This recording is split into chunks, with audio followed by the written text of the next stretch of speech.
Big Boss Malayalam season 6-ൽ മറ്റൊരു എവിക്ഷനും കൂടി നടന്നിരിക്കുകയാണ്.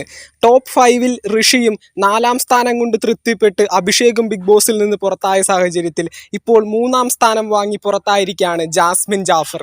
Big Boss Malayalam season 6-ന്റെ ചരിത്രത്തിൽ വീടിനകത്തും പുറത്തും ഒരുപോലെ കണ്ടന്റുകൾ ക്രിയേറ്റ് ചെയ്ത ഏറ്റവും വലിയ കണ്ടന്റ് ക്രിയേറ്റർ ആയിട്ടുള്ള ജാസ്മിൻ ജാഫർ 3-ാം സ്ഥാനം കൊണ്ട് തൃപ്തിപ്പെടേണ്ട ഒരു സാഹചര്യത്തിലേക്ക് വന്നിരിക്കുന്നു.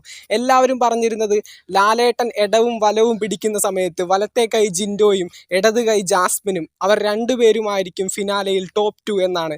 പക്ഷേ അർജുൻ എല്ലാത്തിനെയും കടത്തിവെട്ടിക്കൊണ്ട് ജാസ്മിനെ 3-ാം സ്ഥാനത്തേക്ക് പിന്നിലാക്കിയിരിക്കുന്നു. 100% കൺഫേംഡ് ആയ ഒരു അപ്ഡേറ്റ് തന്നെയാണ്. ഷൂട്ടിംഗ് ലൊക്കേഷനിൽ ഇപ്പോൾ 3-ാം സ്ഥാനം നൽകി ജാസ്മിൻ ജാഫറിനെ ലാലേട്ടൻ വീടിന് പുറത്തേക്ക് കൊണ്ടുവന്നു.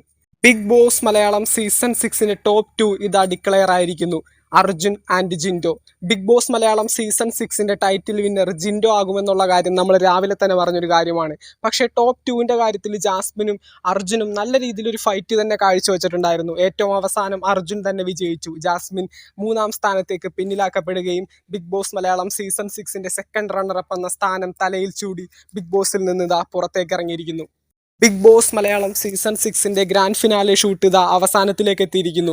ഇനി വിജയ് ആരാകുമെന്നുള്ളൊരു കാര്യം മാത്രമാണ് ഷൂട്ട് ചെയ്യാനുള്ളത്. അതിനുശേഷം നമുക്കിതെല്ലാം 7 മണിക്ക് തന്നെ നമ്മുടെ TV സ്ക്രീനുകളിൽ കാണാൻ കഴിയും. ബിഗ് ബോസ് മലയാളം സീസൺ 6-ന്റെ പുതുപുത്തൻ വിശേഷങ്ങൾക്കായിട്ട് നമുക്ക് വീണ്ടും കാണാം. ചാനൽ ഇതുവരെ സബ്സ്ക്രൈബ് ചെയ്യാത്തവർ തീർച്ചയായിട്ടും ഒന്ന് സബ്സ്ക്രൈബ് ചെയ്ത് സപ്പോർട്ട് ചെയ്യുക. താങ്ക്